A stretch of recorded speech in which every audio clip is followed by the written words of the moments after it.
Greetings, this is the Grumpy Old Slan, and today we're going to be taking a look at the May 1925 issue of Weird Tales. This one features another cover by Brosnatch. I don't have much to say about it, doesn't inspire me much, so we'll just get into the issue. We see 16 stories, including a couple of serials as usual. But the thing we can notice with this table of content is that the pages don't start at page 1. The first story is at page 197. The first page of this magazine corresponds to the page after the last page of the previous issue. Some magazines would do this. The idea would be that they'd be collected in a volume. I know a lot of academic journals do that too. One of the other changes with this issue, though, is that the page count went from about 192 to something like 144. So it is a way to maybe obfuscate a little bit that the issue is thinner than it used to be. The magazine, which hadn't been doing well before Farnsworth Wright took over, still has to be very cost conscious, and presumably this reduction in page count, which actually doesn't translate in a reduction in price, would be a way to improve profitability since fewer stories would need to be included, so fewer authors need to be paid, but also the printing costs would be reduced. That said, let's just start with the first story, Under the N-Ray by Will Smith and J.D. Robbins. This is a story told by a doctor who attends a hypnotism seance type thing with a friend of his. They will use a device that one of the people there has invented called the N-Ray to project the thoughts of whoever is being hypnotized, and the doctor's friend will be the chosen subject. And as they go back, the doctor gets worried but can't get them to stop. In fact, at one point, they will use the ray on him to hypnotize him into an action. As they go back further and further, we see the man being tortured in medieval times, being in the court of Cleopatra, and then being a prehistoric man. And this is when things go totally crazy because the next past life is from before humanity, and whatever it is, this pre-human thing, doesn't listen to the hypnotic suggestions. The friend, now turned into a beast, will run off until trying to cross a bridge will fall into the river and drown.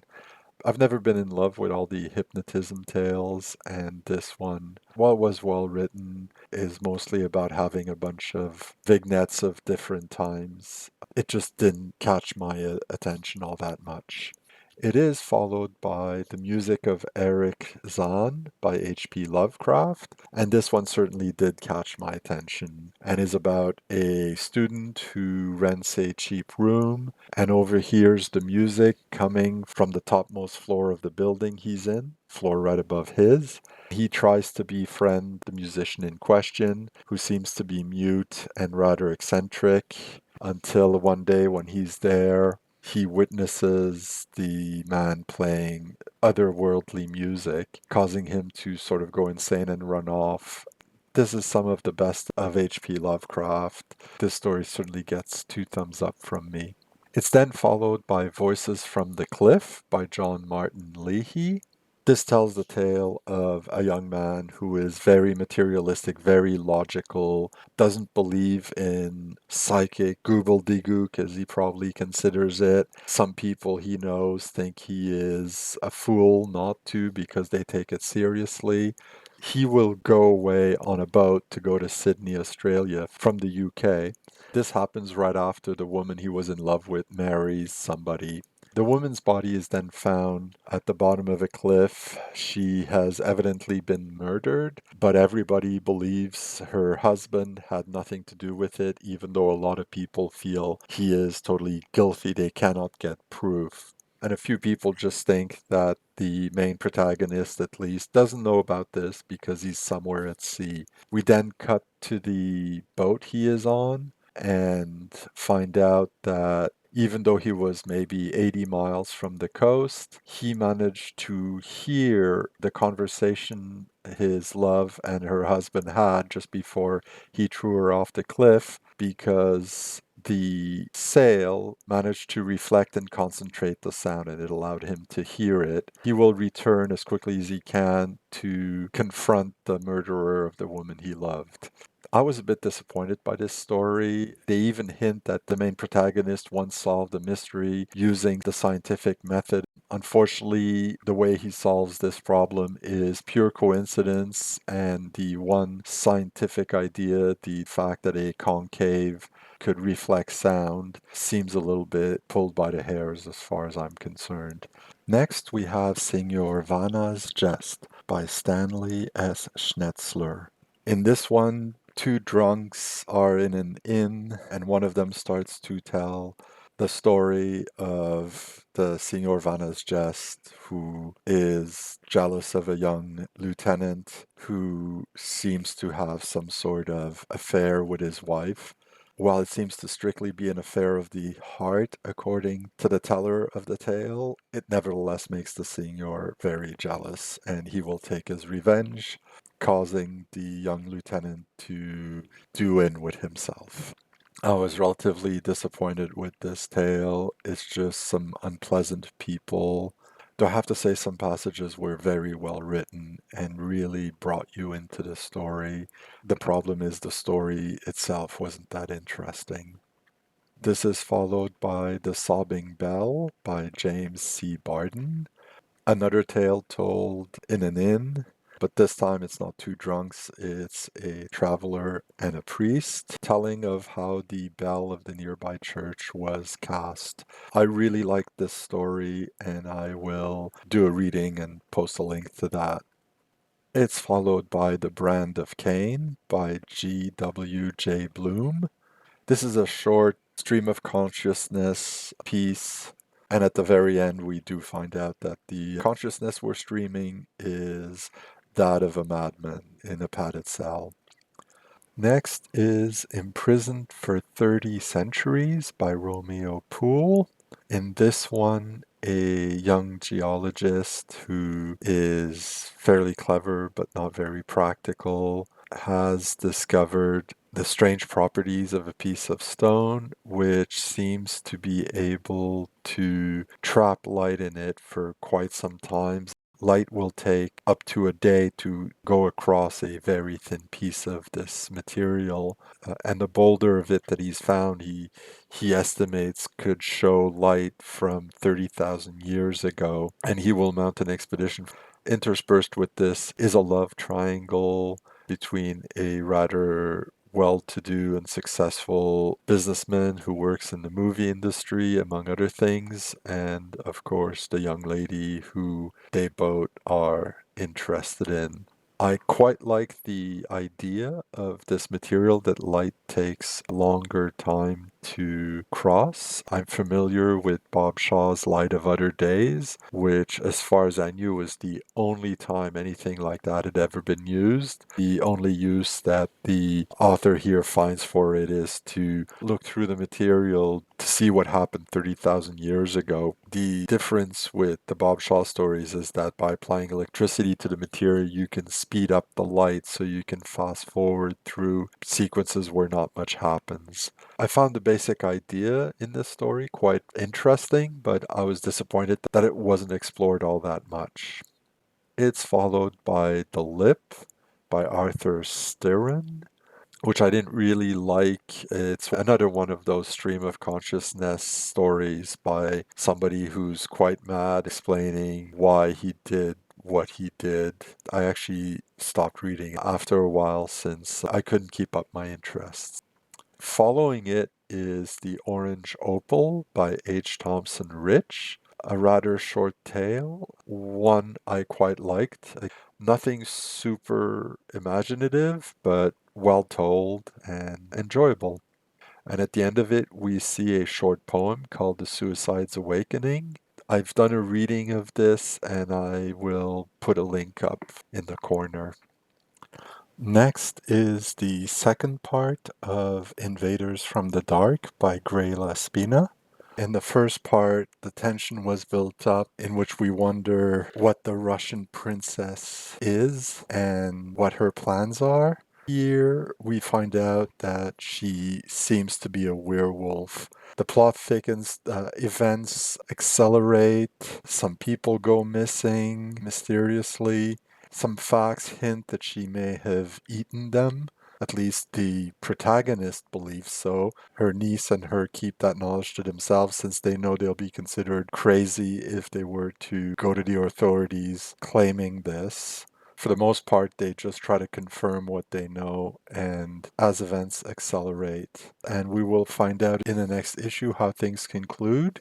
So far, I like this story. I really like the first part. The exposition where it's explained that the princess is actually a werewolf is a little bit awkwardly handled, I think, by today's standard, but it's still okay. Looking forward to the conclusion and hoping it's as good as the first two parts. It's followed by Men Who Walk Upon the Air by Frank Belknap Long Jr. This story actually stars François Villon, a French medieval poet who in his travels sees a hanged figure and a rather pretty woman asks him to take the body down because it's her husband and she wants the body presumably to bury. He will agree and be offered a meal before he does the task. He will eat. He will also successfully flirt with her and kiss her. And at that point, a very insistent knock comes at the door. While the woman seems to have seen something through a window that horrified her, he opens the door and a ghoul walks in, grabs the woman, and leaves with her. The next day, in the morning, he will see two hanged figures side by side, one of which holds the other by the hand. I'm not sure the tale gains a lot by the inclusion of a well-known figure as the main protagonist. It could have been just any traveler. I think it would have worked just as well, perhaps even better. It kind of distracted me a little from the main plot. Still, a good enough story, certainly a page turner. Long is certainly gaining skill as he gets stories published. Next is The Ghost Farm by Susan Andrews Rice. In this one, a young woman whose fiancé passed away while he was away is grieving a lot and talks to some people about maybe using a medium or a Ouija board to contact him. And she seems to be doing some research on it, though she never actually acts on it. And she often takes walks and will mention to the narrator how she comes across this lovely little farmhouse when she's on her walks that's just like what her fiance and her talked about getting. And of course, no one believes this farm to be real because if you go there, there is no farm until she disappears and the narrator trying to find her goes where she usually goes on walks and actually sees the farm. Find her, unfortunately it's too late, she's joined her fiance. Bit of a downbeat story, quite short, it's only 2 pages. We can tell where it's going, but it doesn't take away from it. It's followed by The Sorrowful Sisterhood by Arthur J. Burks, which I will mention but not comment on. And that's followed by The Crimson Rosary. And in this one, a war vet takes some time to travel around California. He will get to an abandoned village and decide to stay in one of the houses. And he will witness a young woman. He doesn't quite know where she comes from. However, as he explores the house, which has some parts of it sealed off, he will find her body. Evidently, what he interacted with was a ghost. Nothing much to say about it. Another one that's fairly well written, but not all that shocking or surprising. And it's followed by the third installment of Servants of Satan by Seabury Quinn. This one looks at Rebecca Nurse, Saint of Salem, so it just continues the story of the Salem witch hunts, and this one concerns itself with Rebecca Nurse, who was a very good person who was accused of witchcraft and hanged for it. And that's followed by Damned by Charles Hillen Craig. This is about a poor peasant who dreams of moving with his wife and daughter to America, but he cannot afford it. While he's in town, he sees somebody else selling some cattle and having a good amount of money for it, and decides he will rob the money from this other person who is traveling with his daughter.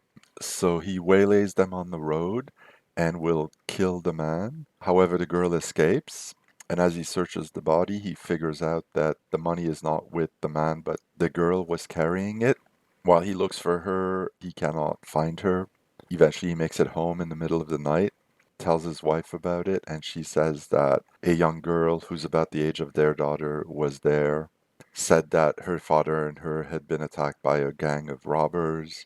His wife welcomed her in the house, and she was sleeping in their daughter's room with their daughter. He will decide to kill the girl to get the money so they can go to America. Of course, in the dark, he confuses things, and eventually the police will arrive and arrest him. It's just a very grim story of what some desperate people are willing to do and justify to get out of the situation they're in. And while shocking, there's nothing particularly supernatural or anything about this one. And finally, we have the Eyrie, where we have the usual teasers as what's coming up and some quotes from various letters.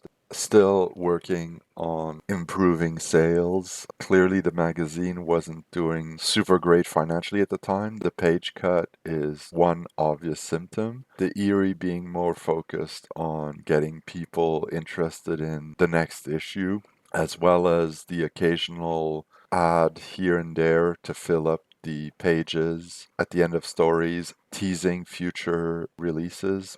We know with hindsight that the magazine would last for decades, but at the time I'm sure they didn't know that. And we're trying very hard to make sure the magazine survived. This has been the Grumpy Old Slan, looking at the May 1925 issue of Weird Tales.